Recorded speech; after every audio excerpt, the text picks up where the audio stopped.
하나님의 말씀은 로마서 10장 14절 15절 2절 말씀입니다. 로마서 강의 38번째 시간, 또 하나님의 일 하나님의 신비 5번째 시간, 보내심이라는 제목으로 하나님 말씀 듣기 위해서 먼저 본문 말씀 우리 같이 2절이니까요 합독하도록 하겠습니다.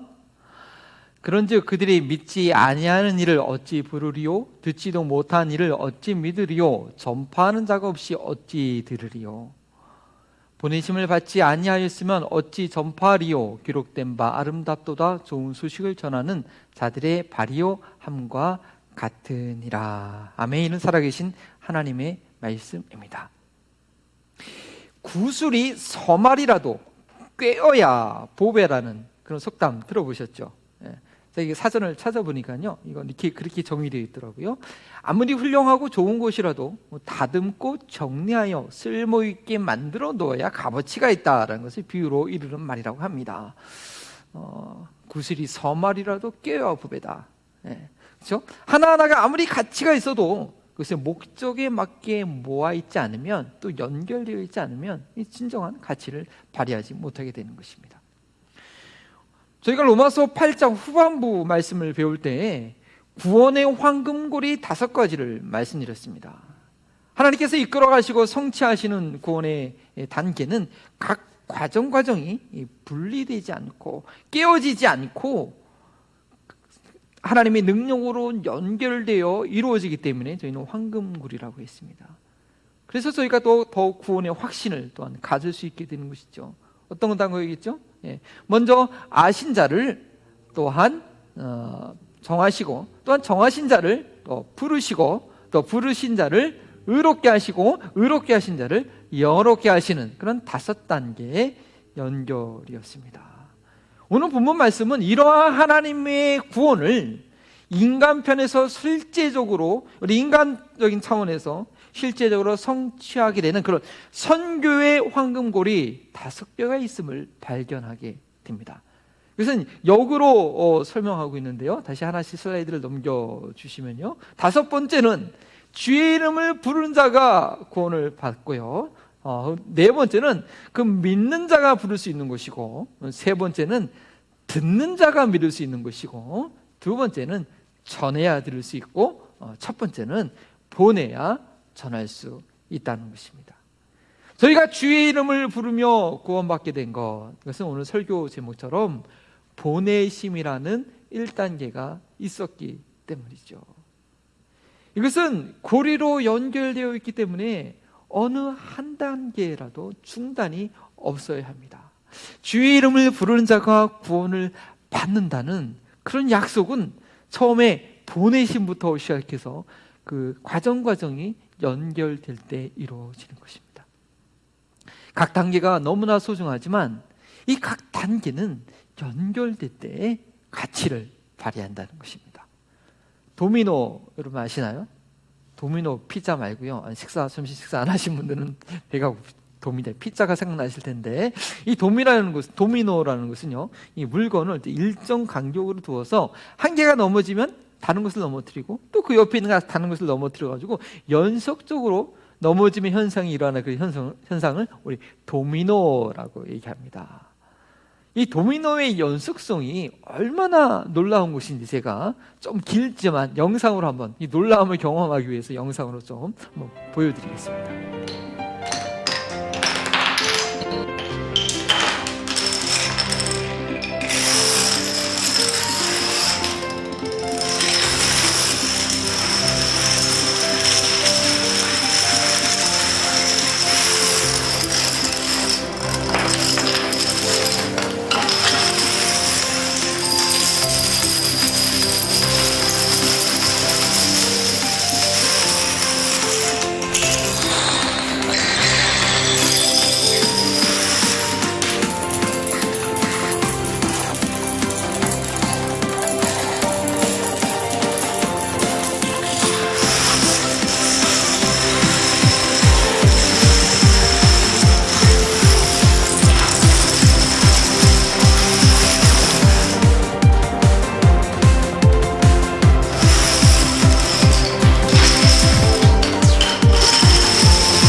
엄청나죠? 와, 여러분들 저거 보시면서 어떤 생각이 드셨습니까?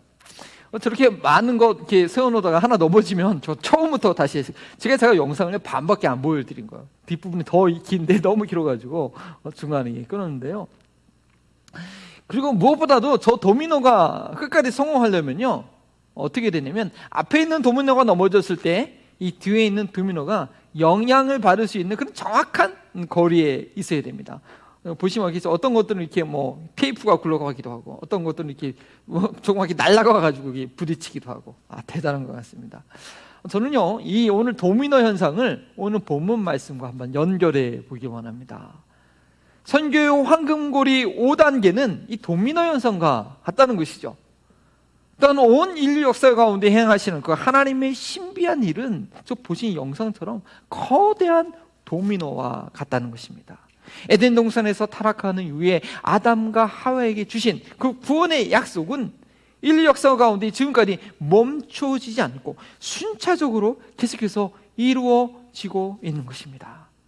저희가 위치한 자리가 어디인지 확인하고 우리의 도미노의 역할을 제대로 감당할 수 있겠다는 그런 도전을 받아야겠습니다. 아까 보신 그 도미노 쭉 가까운데요, 예수님께서 십자가에서 못 박히시고 돌아가시고 부활하신 그 사건은 그 맨 마지막에 그 큰 그 테이프 통이 돌아가서 맞춘 그 긴 간격을요, 그 원형통이 건너가서 부딪히고 또 부딪혀서 이렇게 해서 그 부분이 저는 생각이 됐습니다. 그리고 그 위에 쭉 연결되어 있겠죠. 각자 우리 역사 가운데 우리가 지금 1세기 2020년도에 살고 있는데 이 기간 가운데 이루시는 하나님의 일을 위해서 우리가 감당해야 할 도미노의 그 역할 자리가 있다라는 것입니다. 그리고 그 우리의 역할은 저 무수하게 많은 도미노 가운데 한 개에 또 불과하다는 그런 겸손한 마음이 있어야 되죠. 하지만 그 한 개의 도미노는요, 이 전체가 연결되는데 엄청난 결정적인 역할을 하기 때문에 내 자리에서 내가 넘어졌는데 그 다음에 영향을 주지 못하거나 뒤에서 영향을 받았는데 넘어지지 않으면 또다시 이룰 수 없기 때문에 작은 역할이지만 너무나 중요한 역할이라는 것 저희는 기억해야 됩니다. 하나님의 일, 하나님의 신비 5번째 시간, 이 선교의 황금고리 5개 단계를 저희가 이해함으로써 제대로 감당하고 이 하나님의 일 거대한 도미노의 물결 가운데 저희가 포함될 수 있기를 바랍니다. 이 5단계 그 과정을 그냥 한 단어, 뭐 오늘 로마서 본문에서는 아주 짧은 2구절로 되어 있지만 그 한 단어의 의미가 있고 이것이 어떻게 그 다음 단계로 연결되는지 저희가 이해할 수 있어야겠습니다. 선교의 황금고리 5단계는요, 잘 보면 2가지로 분석할 수 있습니다. 첫 번째는 복음을 듣는 입장에서 믿기까지 어떠한 일이 일어나는지, 또 그 다음은 복음을 이제 듣기 위해서 전하는 입장이 있지 않겠습니까? 전하는 입장에서 전파하기까지 어떤 일이 일어나는지 저희는 이해해야 됩니다. 14절 말씀입니다. 그런즉이라는 단어로 시작합니다. 지난 주일에 말씀드렸던 것 같이 누구든지 주의 이름을 부르는 자는 구원을 받는데 믿지 않는 자를 어떻게 부르겠느냐라는 질문으로 시작합니다. 즉 주의 이름을 부르는 것은 믿을 때에 전심으로 부르짖는 것이어야 됩니다. 마치 뭐와 같으냐면 이 절벽에 매달려서 떨어져 죽기 전에 구원자의 이름을 다 한 명만 부르라고 할 때 단 딱 한 번 부를 수 있는 기회가 있고 단 한 명만 정확하게 불러야 되는데 그렇게 부르는 그 이름이라는 것입니다. 그 구원자를 믿기 때문에 그 마지막 절대의 순간에 부르는 이름이죠. 또한 목에 칼이 들어와도 지난주에 말씀드렸듯이 부인하지 않고 부르는 그 이름입니다. 마음으로부터 진실로 믿을 때에 부를 수 있는 그 이름을 부르는 것이죠. 이 부분에 대해서는 지난 주일 설교로 충분히 설명이 되었기를 바랍니다. 이제는 우리가 그 마음으로부터 믿고 입으로 시인하는 것, 주님의 이름을 부르는 그 삶이 분리되어 떨어지지 않게 하기 위해서 우리 믿음 생활에 그것을 바르게 적용할 수 있어야겠습니다. 앞을 못 보고 구걸하던 거지, 마태복음 신약 복음서에 나와 있는 인물 있죠? 바디메오. 어렸을 때 주일학교 때 늘상 듣던 그런 스토리 아닙니까? 이 바디메오가 눈을 뜨게 된 사건을 우리 기억해야 될 것입니다. 그런 나사렛 예수가 지나간다라는 그런 소리를 듣자마자 자신을 도와달라고 간절히 외쳤습니다. 많은 사람들이 시끄러워 조용히 해 라고 꾸짖을 정도로 간절히 간구했죠. 그러나 그는 굴하지 않고 더 큰 소리로 다윗의 자손이여 하면서 주님을 불렀습니다. 앞을 못 보는 바디메오였지만 그의 문제를 해결해 줄 분은 예수님밖에 없다는 것을 눈으로 예수님을 보고 있는 자들보다 더 확실하게 믿었던 것입니다. 그렇기 때문에 그는 포기하지 않고 더 간절히 주님의 이름을 불렀고 그의 문제는 해결받았습니다. 그의 믿음, 너의 믿음이 너를 구원하였다라고 주님께로부터 인정받았죠. 인생이 어려운 문제에 직면했을 때 우리의 반응은 무엇입니까? 이 바디메오처럼 우리는 주님을 찾고 있습니까? 아니면 그냥 포기하고 맙니까? 자녀들이 어려운 문제에 직면하고 있는데, 나의 직장과 사업이 위기 가운데 있는데, 나라와 민족이 고통 가운데 있는데 우리의 믿음은 도대체 어디 있는 것입니까? 대충 기도할 것이 아닙니다. 응답하시면 감사하고 아니면 할 수 없고 다른 길 찾든지 그냥 포기하든지가 되면은 안 된다라는 것입니다. 사탄이 우리의 삶을 방해하고 괴롭히는 것에 그냥 당하고만 있으면 절대 안 되죠. 우리 주님께서 해결할 수 있고 주님께로부터 응답받으시다는 믿음을 가지고 누구의 이름을 불러야 돼요? 예수 그리스도의 이름을 부르며 주님의 도움을 간구해야 된다는 것입니다. 우리 하나님은 살아계신 인격체이십니다. 우리의 부르짖음을 들으십니다. 우상이 아니래요. 듣지 못하고 알지 못하는 그런 우상이 아니라 전지전능하셔서 우리의 생각까지도 우리의 미래의 일까지도 다 이미 알고 계신 하나님이시라는 것입니다. 우리의 영혼을 지옥에서 천국으로 건져내신 예수님께서 우리의 모든 삶을 돌보신다는 믿음을 가지고 간구하라는 것입니다. 삶의 위기 가운데 주님을 전혀 찾지 않고 자기 힘으로 해결하려고 하거나 그저 사람들의 도움을 구한다면, 아니 그냥 패배자의 삶을 산다면 어찌 죽음 앞에서 자신 있게 주님의 이름을 부르면서 주님께서 그 죽음 가운데 나를 구원하실 자라고 말할 수 있겠습니까?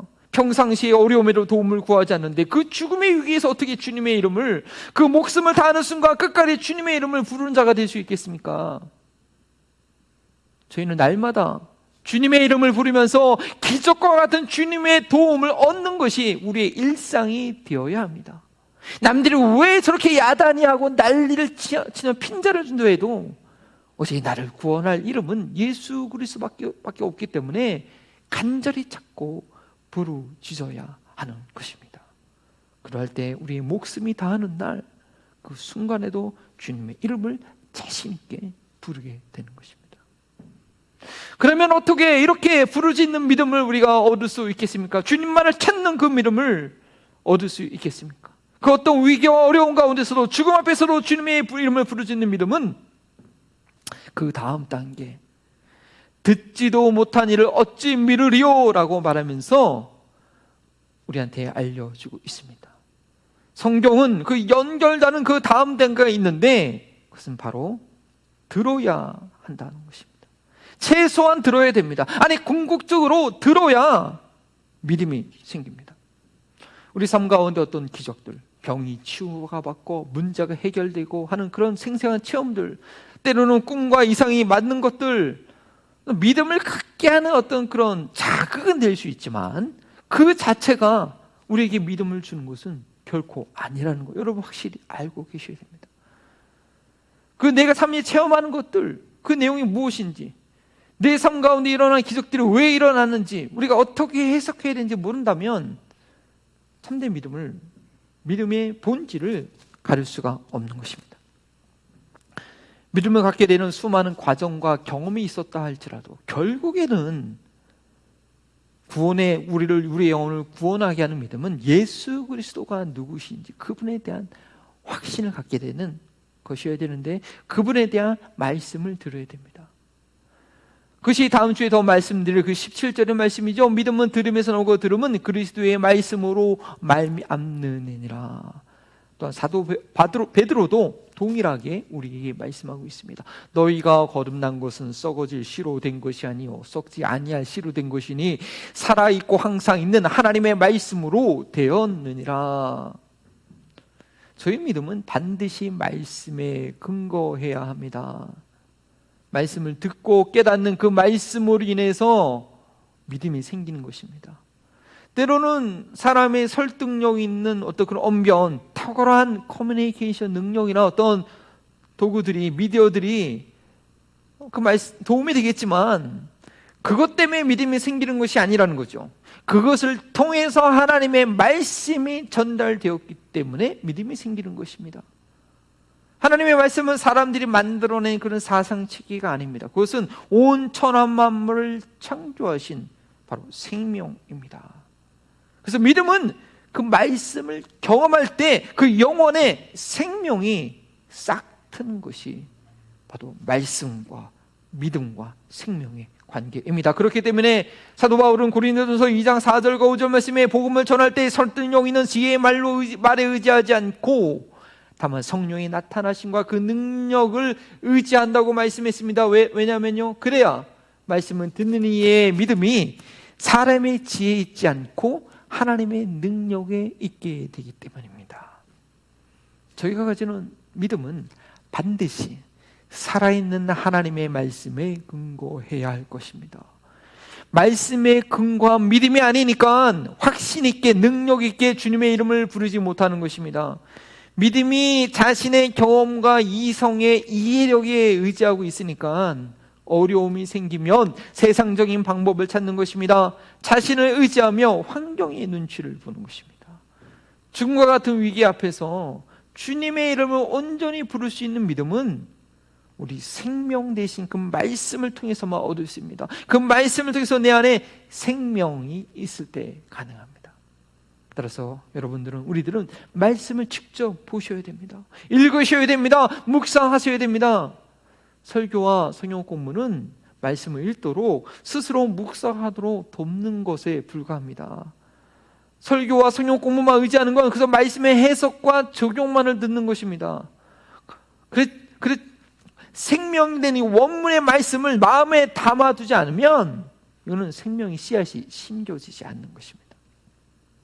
요즘도 저희 모습을 보면요, 설교를 준비하느냐고 다른 책들이나 자료를 찾는 데 시간을 너무 많이 들이고 막상 나의 삶 가운데 하나님의 그 생명이 되는 원본의 말씀을 담아두지 않는데 게으르하고 있는 저희 모습을 좀 반성하게 됩니다.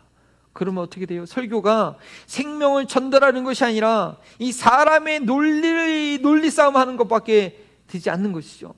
그래서 무엇보다도 설교자가 설교를 준비하는 것 이상으로 말씀 자체를 그 10년 가운데 닫는 과정이 먼저 필요하다를 깨닫게 됩니다.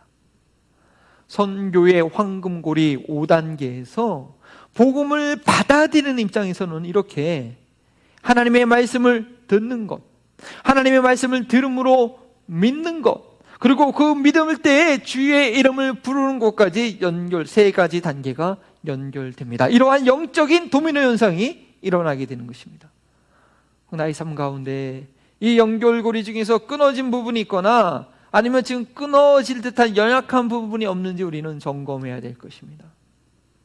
다음은 도미노에 닿지 않는 위치에 내가 말씀을 듣긴 들었는데 그것이 믿음으로 연결되는지, 내가 주님을 믿는다고 하는데 그 참으로 주님을 찾는 것까지 연결되는지 우리의 믿음의 생활을 돌아봐야겠습니다. 다음 단계로 복음을 전파하는 입장에서 어떠한 도미노 형성이 생기는지 살펴보겠습니다. 14절 후반부 말씀이죠. 전파하는 자가 없이 어찌 들을 수 있느냐라는 질문을 시작합니다. 너무나 당연한 말인 것 같지만 결코 관과하지 말아야 될 말입니다. 저희는 이 질문 앞에서 저희의 사명을 진지하게 고민해야 됩니다. 저는 전하는 자가 없이 어찌 들으리요. 여러분들은 복음을 어떻게 듣게 되셨습니까? 불교에서처럼 혼자 고민하다가 득도하셨습니까? 인간이 만들어낸 세상 종교는 그렇게 할 수 있습니다. 그러나 복음의 진리는 하나님의 계시입니다. 계시라는 뜻은 커튼을 열어서 커튼을 열어 제침으로 그 커튼 안에 있는 것을 보여주듯이 누군가 감추었던 것을 드러내 보여주는 것이 바로 계시라는 단어의 그 원래 원어적인 뜻입니다. 복음은요, 스스로 깨달을 수 있는 것이 아닙니다. 복음은 전해주는 자가 있어야 되고 성령께서 깨닫게 해 주셔야 됩니다. 이 부분을 제가 신학적인 용어로 사용해서 설명하게 되는 것을 죄송하게 생각합니다. 그러나 로마서 1장과 2장에 있는 말씀을 정리한 것에 불과합니다. 계시에는 일반 계시와 특별 계시가 있습니다. 일반 계시는 이성과 양심을 가진 인간들이 보편적으로 알게 되는 그런 내용들이죠. 하나님께서 천하 만물을 창조하셨기 때문에 자연 만물을 보면서 이 신의 존재를 막연히 누구나 생각하게 되는 것입니다. 또한 하나님께 주신 양심으로 인해서 무엇이 옳고 그른지 분별하고 깨닫게 되는 거죠. 그리고 인간으로서 살아야 할 도리를 스스로 깨닫고 지키기에 애쓰게 되는 것입니다. 이러한 현상들은 모두 보편적인 진리를 모두에게 알려준 것이라고 해서 우리는 그것을 일반 계시라고 합니다. 다 하나님께서 보여주신 거죠. 그런데 이런 일반 계시를 듣고 있는 인간의 상태에 대해서 로마서 1장과 2장에서는 결론적으로 뭐라고 말하고 있었습니까? 이렇게 인간이 자연적으로 갖고 있는 이 지식으로는 어떻게 구원에 이를 수 있다? 율법으로 구원에 이를 수 있다? 양심으로 구원에 이를 수 있다? 없다는 거죠. 인간의 부패성을 극복하지 못합니다. 하나님의 의에 이를 수 없습니다. 구원과 관련된 하나님의 일하심, 그 신비는 인간 스스로가 알 수 없고 하나님의 뜻은 특별하게 알려주셔야만, 구원에 관련된 하나님의 뜻은 특별하게 알려주셔야만 인간이 알 수 있습니다. 그래서 특별 계시라고 말하는 것입니다. 유일한 구원의 길을 밝혀주는 것입니다. 그러면 무엇이 특별 계시일까요? 하나님의 뜻을 기록한 성경과 하나님의 본체이신 예수 그리스도를 저희는 이 두 가지를 특별 계시라고 정의합니다.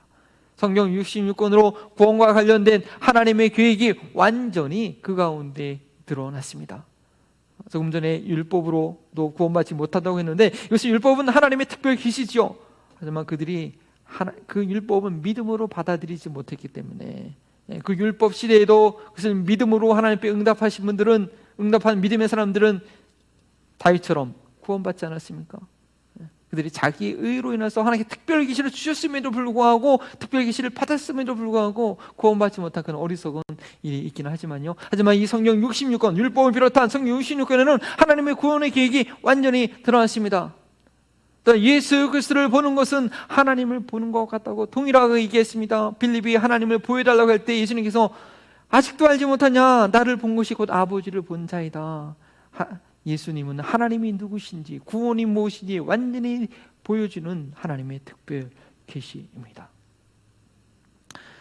누구나 이 구원의 길을 알게 되는 것이 아닙니다. 자연 계시를 통해서는, 일반 계시를 통해서는 구원의 길을 알 수가 없습니다. 성경의 내용을 읽을 때 성령님께서 조명해 주셔서 우리는 구원의 길을 알게 됩니다. 예수님께서 나의 죄를 위해서 죽으시고 다시 부활하신 사실을 전에 듣지 않고서야, 누군가 얘기해 주지 않고서야 알 수 없는 것입니다.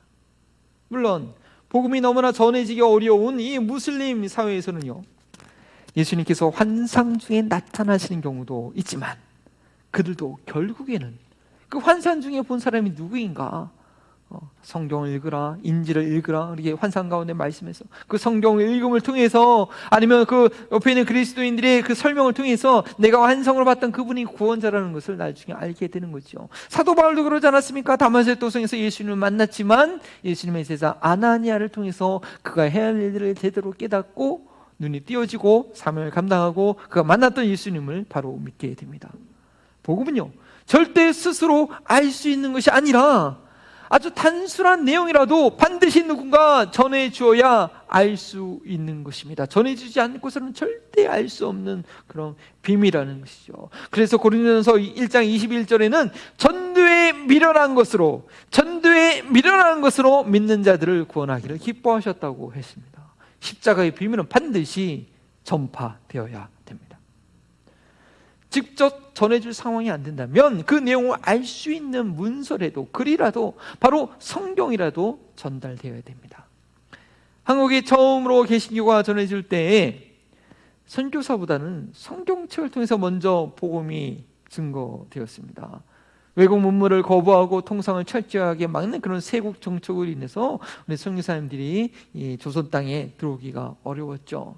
1866년 영국 토마스 선교사가 대동강을 통해 평양으로 가려고 했던 그런 미국 상선 제너럴 서면 가기 위해서 제너럴 서면호에 탔죠. 통역관으로 탔는데 결국 이 세국 정책으로 인해서 제너럴 서면호가 불에 타게 되고 또 대동강에 나와서 그 모래 강변에서 저렇게 사슴을 보는 것처럼요, 저기서 순교하게 되는 순교 순간, 이 토마스 선교사가 원래는요 백령도에 먼저 입도해서 많은 성경책을 나눠줬다는 그런 기록이 있습니다. 그리고 두 번째로 이제 조선에 갈 때 그때는 더 많은 성경책을 가지고 제너럴 세먼에 가지고 가서 그냥 수상되는 거 하는 걸 막고 그 성경책을 가지고 나와서 많은 사람들한테 마지막까지 성경책이 보이죠. 저렇게 성경책을 전해줬습니다. 그런데 그때 성경을 나눠줬던, 받았던 그런 사람들이 한문 성경책이었는데요. 이 평양 대붕에 놀라운 씨앗이 되었다는 그런 해석들과도 그런 기록들이 있습니다.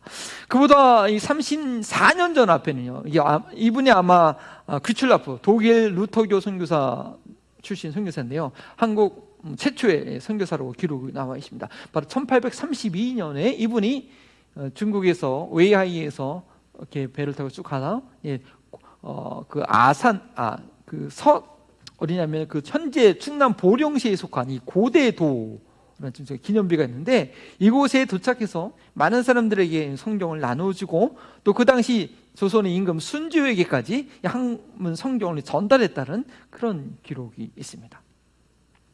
최초의 한글 성경은요 1882년 스코틀랜드 로스 선교사가 중국 만주에서 조선 사람들과 함께 그들에게 말을 배우면서 복음서를 번역하면서부터였습니다. 또 그게 같이 번역을 도왔던 한국 분들이, 또 조선 분들이 또 복음을 받아들이게 됐죠.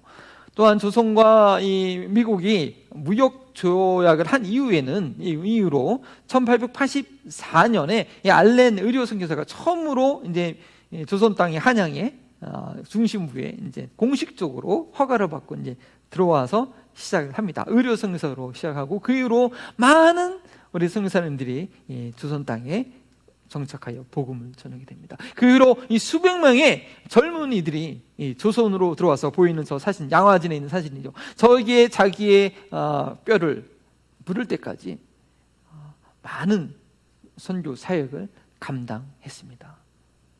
왜 이렇게 선교사들이 목숨을 걸고 먼 길을 떠나서 이 극동의 조용한 아침의 나라 조선에 들어오라고 했을까요? 왜 그렇게 성경이라도 전해지려고 애썼을까요?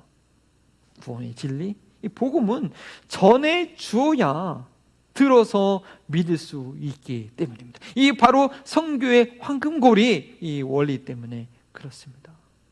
이 단순한 진리를 인하여서 이 영적인 도미나 현상을 위해서 수많은 선교사들이 어떤 고난도 마다하지 않고 그들의 목숨을 아까워하지 않고 복음을 들을 수 있도록 전파하는 일에 헌신한 것입니다. 자신이 감당해야 될 도민의 역할을 감당한 것입니다. 그리고 이 진리는 멀리 바다 건너 비행기 타고 건너가서 전해야 하는 곳에서 뿐만 아닙니다. 바로 내 주변, 나 같은 공간에서 일하는 직장 동료, 가족들에게도 마찬가지입니다. 시간이 지난다고 저절로 믿음이 생기는 것이 절대 아니죠. 물론 하나님께서 각 영혼들을 만지시는 때가 있긴 하지만 그때라도 결국은 복음의 말씀을 들어야 믿음이 생기는 것입니다. 그것이 바로 선교의 황금고리입니다. 들을 수 있도록 전파하는 자가 있어야 합니다. 같은 공간에 같은 지역에 있는 그를 알고 있는 내가 바로 전해야 하는 것입니다. 내 목의 도미노를 감당해야 됩니다. 하나님의 도미노가 밀려오는데 내가 제대로 된 위치에 있지 않거나 내 앞에의 도미노에 영향을 받았음에도 넘어지지 않는다면, 내 앞으로 밀지 않는다면 어떻게 되겠습니까? 벌링턴 지역에 있는 한인들에게 저희 한마음 벌링턴 교회가 복음을 전해 주어야 합니다. 그를 위해서 하나님께서 이곳에 한인 교회를 세워 주셨습니다. 전파하는 단계의 도민의 역할을 저희가 감당해야 되는 것입니다.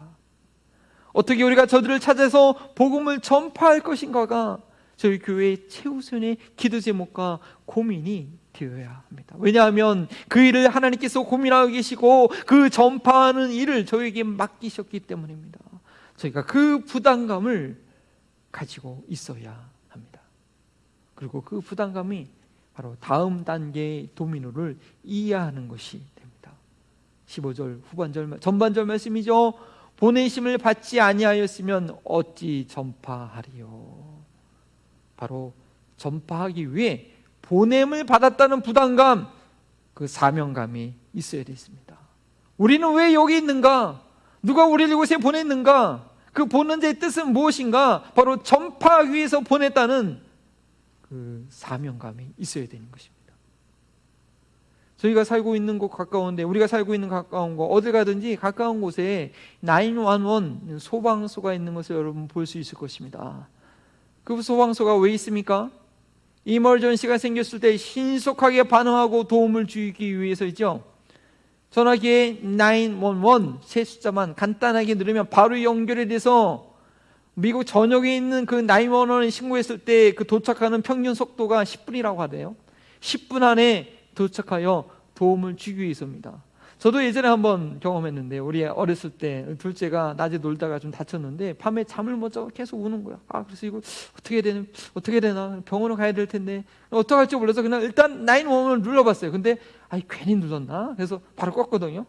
근데 거기서 또 저한테 연락이 오더라고요. 무슨 일이 있냐, 무슨 what happened 하면서. 그래서 그냥 대충 얘기했더니 바로 앰뷸런스가 저 집 앞으로 와가지고 있었던 일이 있습니다. 그만큼 911은 철저하게 우리를 팔로우업해서 도와주더라고요. 근데 911을 눌렀는데도 반응도 없고 도움을 주려고 오지 않는다고 한다면, 그런 911 소방서는요, 그 지역에 더 이상 있으면 안 됩니다. 빨리 다른 소방서로 교체가 되어야 됩니다. 그렇지 않고서 많은 사람 죽이게 만듭니다. 저희는 교회의 존재의 목적에 대해서 절대 오해하시면 안 됩니다. 무지하면 안 됩니다.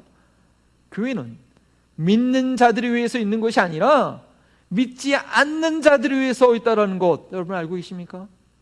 그들을 지옥불에서 건져내기 위해서 교회가 있는 것입니다. 저희는 복음을 전파하기 위해서 이곳에 보냄받았다라는 것입니다. 물론 믿는 자들을 위해서도 교회가 필요합니다.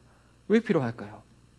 주님의 지상명령이죠. 제자로 훈련시켜서 복음을 전파하기 위해서 있는 것입니다. 그렇게 믿는 자들을 위해서 교회는 있는 것입니다. 그런데 목회자가 성도들을 복음을 전파하도록 훈련을 시키지도 않고, 성도들도 또한 좋은 전파하기 위해서 훈련받기를 원치 않는다면 무슨 일이 일어날까요? 그 소방서 거기 계속 있어야 될까요? 분명 하나님께서 둘 중에 어느 한쪽은 교체하셔야겠죠. 교체해야지 사는 길입니다. 저는 그런 일이 없기를 기도해야겠지만요, 목회자가 성도들에게 전도 훈련을 시키고 정도하라고 하는 것이 사실 교회를 성장시키기 위해서, 교세를 불리기 위해서 성도들에게 부담을 주신 것이라고 느낀다면, 전도는 목사님이 하세요, 목사님이나 하세요, 이런 생각을 갖고 있다고 한다면요, 그것은 교회의 존재 목적을 몰라도 너무 모르고 있는 것입니다. 성경은 제대로 배워본 적이 없는 것입니다. 그건 그러한 상태로, 어쩌면 내가 정말 구원받은 그럴 수 있는가, 천국과 지옥을 믿고 있는 사람인가, 자기의 영혼부터 먼저 점검해야 될 것입니다. 교회는 영혼을 구원하라고 하나님께서 세워주신, 하나님께로부터 보냄받은 그런 공동체입니다. 뿐만 아니라 하나님께서 일하시는 통로로서 보내는 역할을 해야 되는 거룩한 공동체입니다. 사도행전 13장 2절과 4절의 말씀이죠. 우리 함께 읽어볼까요? 주를 섬겨 금식할 때 성령이 이르시되 내가 불러 시키는 일을 위하여 바나바와 사울을 따로 세우라 하시니, 이에 금식하며 기도하고 두 사람에게 안수하여 보내니라. 두 사람이 성령의 보내심을 받아 실루아에서 내려가 거기서 배를 타고 구브로에 가서, 바로 사도행전에 있는 이 초대교회 처음으로 선교사를 파송하는 그런 말씀입니다. 저 말씀은요, 제가 지난 주간에 그 온라인으로 진행 때 여러분께도 추천을 드렸는데, 미전도 종족 선교 세미나에서 어떤 분이 삼일교회 목사님이신데 아주 탁월하게 너무 해석을 잘 하셨습니다. 제가 그 내용을 좀 이렇게 인용하면요, 저 본문에서 보낸다라는 동일한 단어, 한글 보내다, 안수하여 보내니라, 성령이 보내심받아, 한국에는 동일하게 번역을 했지만 원래 헬라어 원문은 다른 단어입니다. 3절에 교회가 바나바와 사울을 안수하여 보낸다라고 할 때는 아폴로라는 그런 단어를 썼는데, 이 단어는 자유롭게 하다, 이렇게 해방시키다, 이렇게 놓아주다라는 그런 뜻으로, 대부분 그런 뜻으로 썼습니다. 그래서 저기서도 보내다라는 뜻보다는 이렇게 놓아주다라는 게 아주 직설적인 그런 번역이죠. 그리고 바로 4절에 성령의 보내심을 받아라고 할 때 그 보내심, 이게 헬라어로 ekpempo라는 단어를 썼는데, 이것이 바로 파견하다라는 뜻으로 오늘 로마서 본문에 보내심을 받았다라는 단어와 비슷한 단어입니다. 초대교회 최초의 선교사 파송과 관련된 이 말씀을 통해서 저희는 교회의 선교사 파송 원리를 발견하게 됩니다. 무엇인가 하면, 성령님께서 2절에 말씀하신 것처럼 성령님께서 직접 선교사를 선택해서 보내시는 것이고, 교회는 그 파송에 순종하여 교회 일꾼들을 하나님 나라를 위해서 자유롭게 놓아드리는 것이라는 거죠.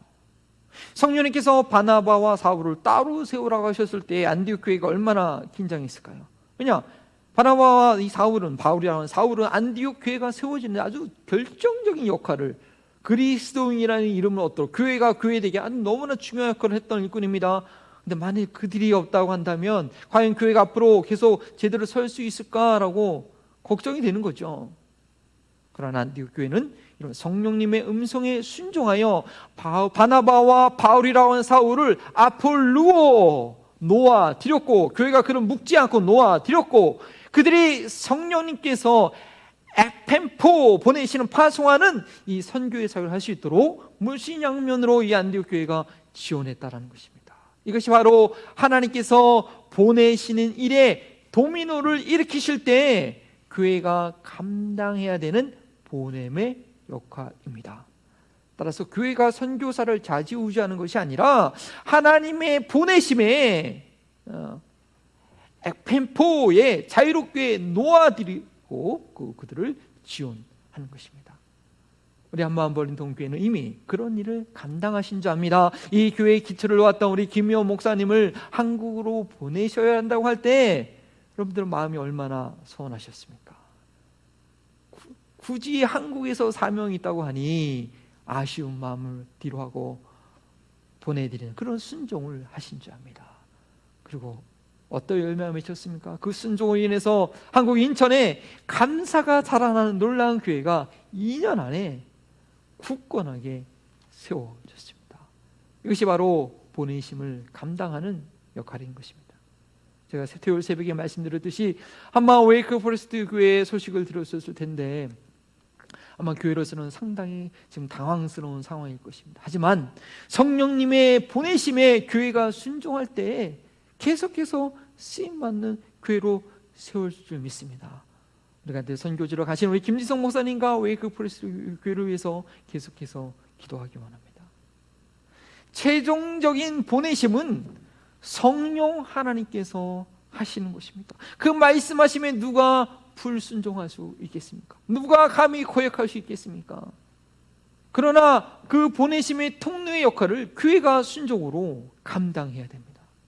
교회가 순종하지 못할 때도 성령 하나님께서는 경을고 이루어내시겠지만 보내심에 순종하는 교회가 계속해서 쓰임받게 되는 것입니다. 자발적으로 순종하지 못했던 예루살렘 교회는 어떻게 돼요? 핍박을 당함으로 교회가 거의 무너질 정도로 핍박을 당함을 통해서 결국 보내는 역할을 억지로 감당하게 됐고요. 그러나 순종했던 안디옥 교회는 오늘날까지 모든 교회가 본받을 교회로 기억되고 있는 것입니다. 하나님의 신비, 하나님의 일하심은 교회가 보내심의 역할에 순종함으로 시작하여서 주의 이름을 부르는 자들을 구원하심으로 맞춰지게 됩니다. 성교의 황금고리 5단계를 처음부터 한번 확인해 봅시다. 첫 번째는 성령 하나님께서 보내심으로 시작합니다. 두 번째는 보냄을 받은 자들이 복음을 전파합니다.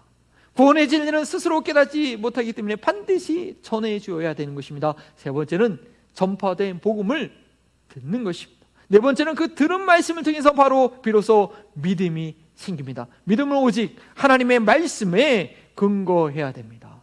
다섯째는 그렇게 믿는 이들이 구원자의 이름을 부르게 됩니다. 어떤 상황에서도 믿는 이들이 구원자의 이름을 의지하여 높이 부를 때 우리 주님께서 영광을 받으시게 됩니다. 저희가 주의 이름을 이렇게 부르고 있는 것, 하나님의 보내심에 순종한 이들이 있었기 때문입니다. 선교의 황금고리 5단계 중에서 그래서 이 첫 단계가 아주 중요합니다. 보내심에 순종해야지 이 도미노가 시작될 수 있는 것입니다. 그리고 이 보내심이 멈추어지지 않을 때 이 땅 위에 주의 이름을 부른 자들이 충만해질 것입니다. 보내심에 순종하지 못하는 것은, 즉 복음을 전하지 않는 것은, 선교에 주저하는 것은 이 연속적인 단계 가운데 어느 한 부분에 뭔가 그 연결이 끊어져 있기 때문입니다. 도미노 현상이 일어나지 못하고 있기 때문입니다.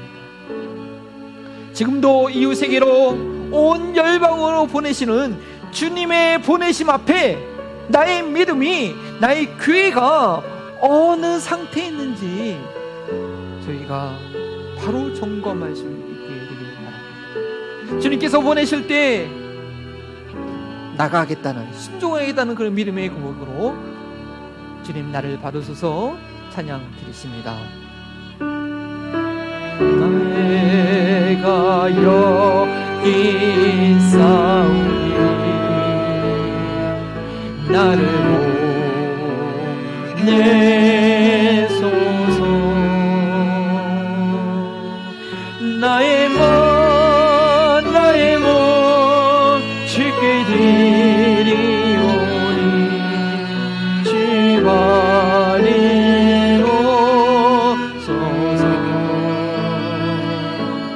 주님 내가 여기 있사오니 나를 써주소서. 가진 것 모두 주께 드리오니 주 받으옵소서.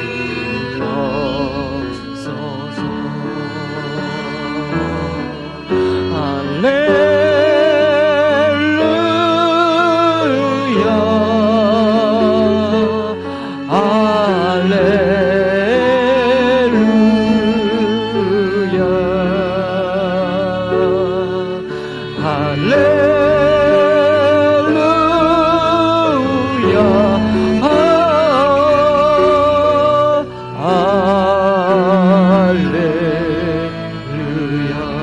주님 내가 여기 있사오니 주님 내가 여기 있사오니 나를 보내소서. 나를 보내소서. 나의 먼 주께 드리오니 주 받으옵소서.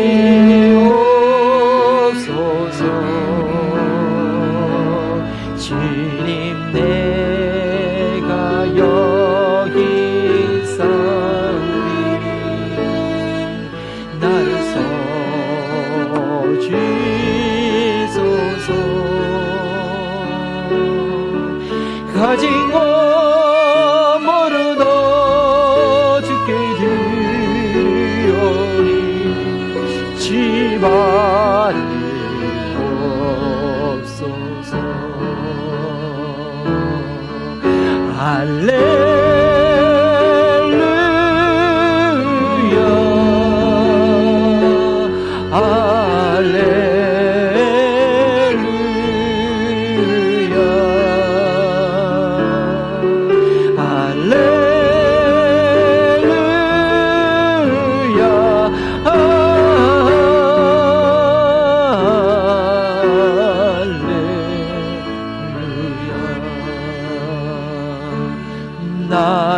버리옵소서.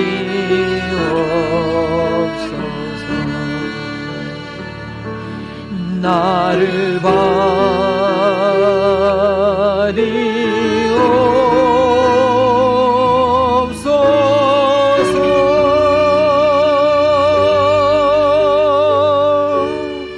이 시간 우리 함께 기도할 때 우리의 찬양이, 이 고백이 정말 부끄럽지 않은 고백이 되시도록, 우리의 찬양의 입술과 이 고백과 우리의 마음의 중심이 동일한 것이 되시도록, 정말 주님, 내가 여기 있사오니 나를 보내셔서 내 가정으로, 내 직장으로, 그곳에서 주님께서 보내셨기 때문에 내가 나의 십자가를 지고 나의 이익을 추구하지 않고, 내가 자존심이 상한다 할지라도, 내가 억울함을 당한다 할지라도 주님께서 나를 보내셨기 때문에 그곳에서 복음의 증인이 되기 원합니다. 주님께서 나와 함께 하심을, 나의 모습을 통하여 주님이 드러나시기를, 그래요 주의 복음을 담대히 증거하는 우리의 삶이 되기 원합니다 하는 소원으로 기도하기 원합니다. 또 우리 교회에서 기도할 때 하나님, 이 교회를 세워진 주님의 목적을 우리가 반드시 알고 있어야 됩니다.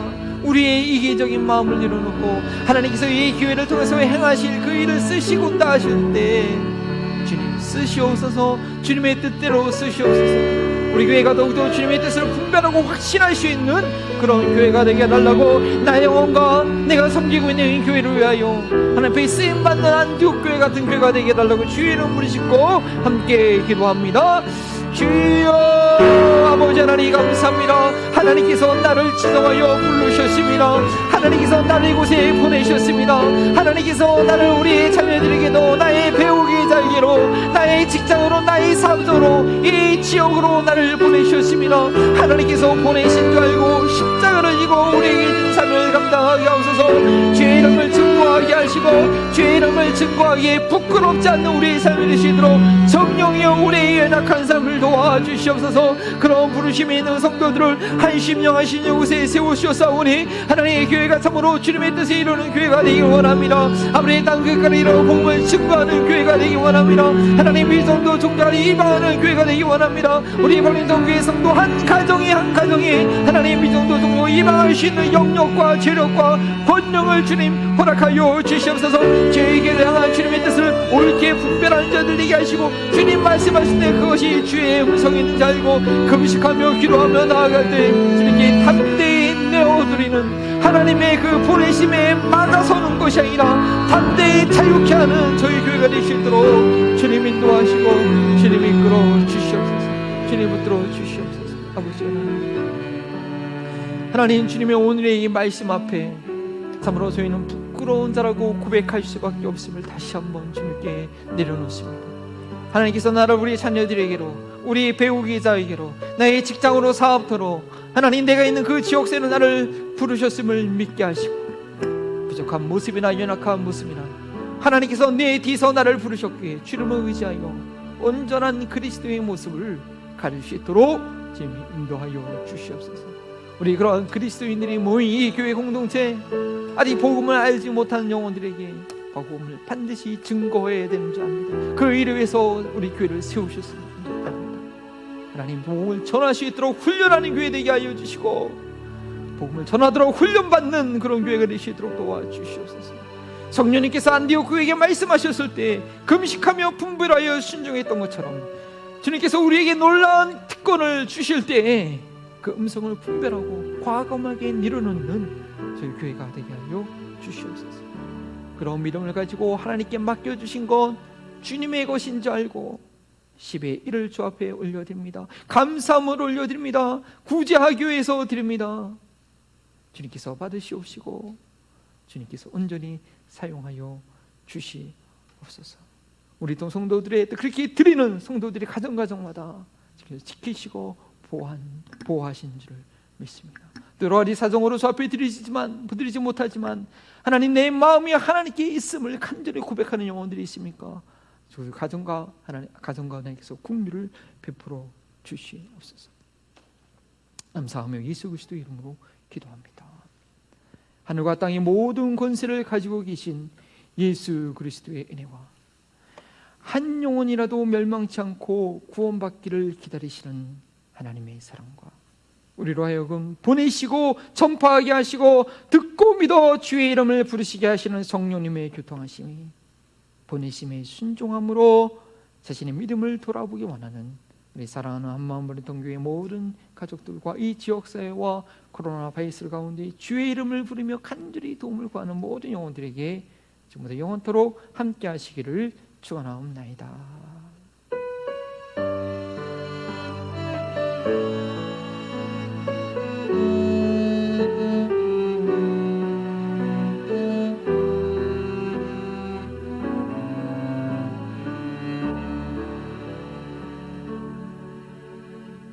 감사합니다. 예배